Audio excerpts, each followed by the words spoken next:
that's my Achilles heel. I cannot resist social gossip. I'm so sorry. When I see a story that's just a little bit too juicy, I'm just like, I gotta call my girls up. I gotta tell them, I gotta put them on right now. Okay, so have you guys been watching Off Campus on Prime Video?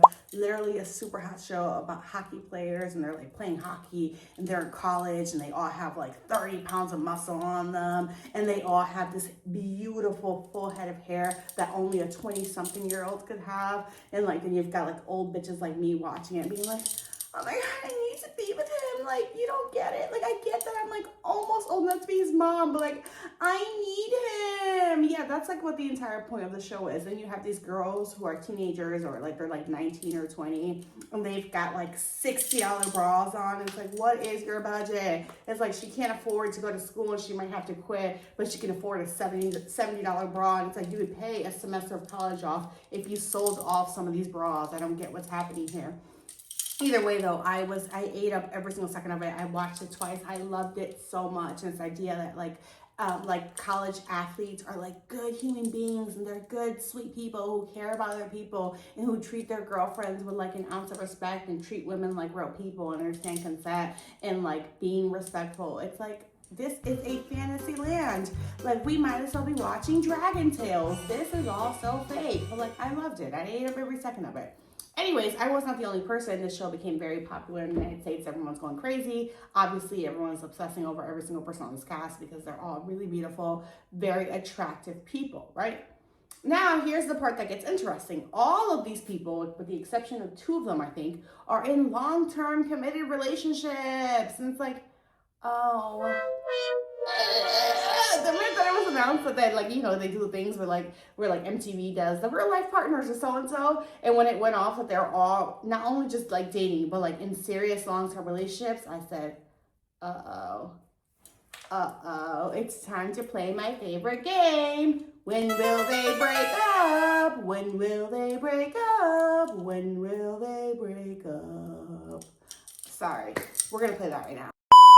Disclaimer, I know someone at home is going to be like, this game is so mean. That's such a nasty thing to do. What if people were wishing that you and the love of your life broke up? Well, guess what? I'll have the last laugh because no one loves me. Gotcha. You know what I mean? Starting out strong, we have our first breakup, which is coming from Mika Abdallah, who plays Allie Hayes on the show. She was engaged in a relationship for 4 years with actor Jake Short, who you might know from Ant Farm on Disney. I don't know, I'm 42. I've never heard of this show before, but I have seen the memes. This guy from the memes here, they were together 4 years and they were engaged. And this week, one of her PR people talked to the press and said, hey, they're actually not engaged anymore. They're not together anymore. Now, fans have pulled up old podcast clips of them together, and I will show you the clip. Describe me. Oh, yeah, you can take it away. I was actually asking. I have 2 words. Yeah. A lot of farts. No, that's pretty Fat. funny, though. Be like, yeah, some bitch. Did you see the face of Oh the my wife God. when he said So anyway. she's the best person he knows. The best person he's ever met, and I'm some bitch. See the face of the wife when he said that? Like, referring to your fiance / girlfriend as that is so insane. And like, you know that a joke didn't go over well when the other people in the room immediately clocked it as insane. You know how usually people, when like something's awkward, they'll just laugh along to be like, oh, and then maybe later they'll discuss it to be like, oh, that was kind of weird. No, that fact that there was an immediate cloud of awkwardness that fogged up that room when they're like, oh my God. So if this is how he was behaving before she got famous, before people knew who she was, I can't imagine how bad it must have gotten once this show blew up and everyone kind of became obsessed with her. He doesn't seem like the kind of person who has the ego that can swallow that, which brings us to our main point of why we play this game. When will they break up? We talked about this, about how there can only be one huge star in a relationship, right? And that someone else has to take the back seat. It takes a very specific kind of person to be able to swallow their ego and be like, it's okay, I'll let them be the star. To me, Tom and Zendaya are a great example of that, right? That is the reason why Tom Holland is such a perfect partner for Zendaya, because Tom Holland doesn't particularly like the spotlight. He doesn't like the paparazzi. He doesn't like being super famous, right? So the fact that he's willing to take a step back and let Zendaya really observe all of the sunlight for the both of them really works. And Zendaya is such a huge star that that's what she needed in a partner. I would argue that's the reason why her and Jacob Elordi. Do you guys remember that they did Jacob Elordi for like a second and a half? And do you remember that time there's pictures of them at the airport and they're like on a little like trolley golf cart thing at the airport and he is sitting with his legs spread so wide that the poor girl's in the corner like this? My God, you giant sloppy whore. Give the girl some room. But yes, even if they hadn't broken up, allegedly they broke up because cheating. I don't know how much truth there is to that. I was never able to get to the bottom of that, but I am so curious to know, and I bet you that she was white, probably white and blonde, who the girl that Jacob Elordi cheated on Zendaya with. Like, I would pay all of the money in the world to know. And I'm willing to bet that it was more than one woman because Jacob Elordi seems like he's sloppy. Do I have a personal vendetta against Jacob Elordi? No, I don't. But I know a vibe when I see it. And his vibe is... Anyways, off topic. What was I talking about? Oh yeah, so Zendaya and Jacob Elordi were always going to break up because they both really want to be the son, right? And like in the universe, no, there can't be two sons, right? In a romantic universe, there cannot be two sons. Only one of you can be the son. And I don't think that either of them would have folded. So I think eventually their heads would have butt over who was more famous, over who needed to take up more space, over who needed to be the center of the universe, right? And I think that that is the truth of like most relationships, where like even when we're talking about a relationship where like both partners in the couples are kind of famous, I think eventually one of them kind of eclipses the other one. That's like what the truth of it is, right? And usually, unfortunately, it's that the man becomes the son and she kind of becomes some whatever Pluto, some planet in the background that people can just erase and pretend never happened whenever they feel like it's convenient for them. So when you're talking about celebrity relationships and they're together and let's say they're both kind of struggling actors, like for example, Mecca Abdullah and her fiance, right? Because he hasn't been anything that matters since he left Ant Farm because puberty was not kind to him and he became kind of funny and awkward looking. I mean, he was always awkward, but in a funny, cute kid way. But when you are 37 and kind of awkward looking, it's like, please don't sit next to me on the bus. And I feel like that's the category that he ended up falling into. So then they are both together, you know, struggling, hustling, going to getting rejection after rejection in these audition rooms. And suddenly she gets a big break and like, great, thank God you can finally pay the rent. Because I know she was paying the rent. Let's be serious. She was paying the rent. His Disney residuals have dried up. That's why he was on a podcast. Like, so she's suddenly paying the rent. That's great, but could have never suspected that would come with this huge amount of fame, right? That all of a sudden people like paparazzi, a paparazzi picture of her the other day. Paparazzi suddenly following her. Like, people care about her, right? Like, the show is so much more successful than anybody could have ever imagined. Like, people are obsessed with it. And it's like now having to be like, are you about to be Mr. Mecca? Are you okay with that? Are you okay with like your wife being or / girlfriend being more famous than you and you just kind of being in the background, this unemployed loser who's still a struggling actor? And the answer for most relationships is no, and hence we get the breakup because the envy eats him alive and it burns your relationship to a crisp.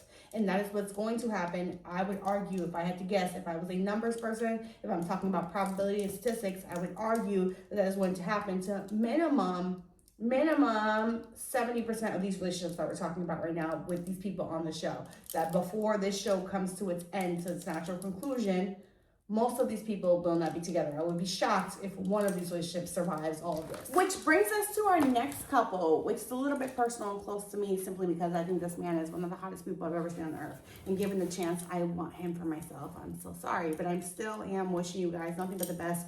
I hope you stay together forever and are forever in love, unless there's a chance that I can have him. Then instead, I want him for me and you can go jump in a ditch. But if not, if there's no option for me, then you, please stay together, be in love.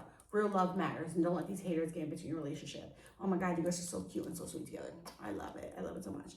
Unless there's room for me. But if not, love it. So cute. Anyways, Stephen Callan, who I hope I'm saying his name right, and he plays Dean, actually the partner of Allie Hayes in the show. And him and his girlfriend have been together since 2012. And I did the math, which means that they've been together since they were 14 years old. They are high school sweethearts. Aww. Oh, that's so sweet. And they are now engaged.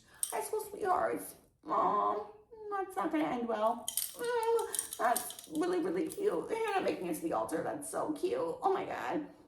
So he says that he was never even going to audition for this role, and he auditioned for this role because his fiance encouraged him to. She was a huge fan of the series and was like, please, like, you would be the perfect Dean. Like, you need to go audition for this. And now he got it. And again, now his star power has now blown up, specifically because Dean and Allie were two of the bigger stars of the show, right? Like, their fans were going insane over the two of them specifically. So now we have to ask the question, it's like, will their relationship survive this level of fame after they've been together? I mean, they've been together a really long time, but I feel like anything, I would argue that kind of makes it in their odds worse, because they've been together since they were 14, high school, 14. And instant fame, I think people don't take into consideration, it transforms you as a person. It takes a very specific kind of person to be able to deal with fame and to have reached for it and like gotten it.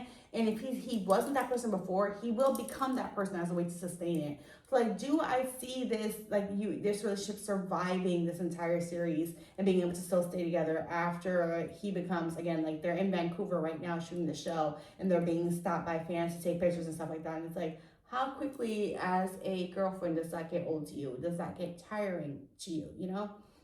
And the thing that really worries me about this relationship and this specific story about how sweet it is that she wouldn't have this job and he wouldn't have this level of fame if it wasn't for her encouraging him, and her specifically being like, hey, you will be perfect for this role. It's like, I'm getting deja vu. We've been here before. I've heard this before. What was it?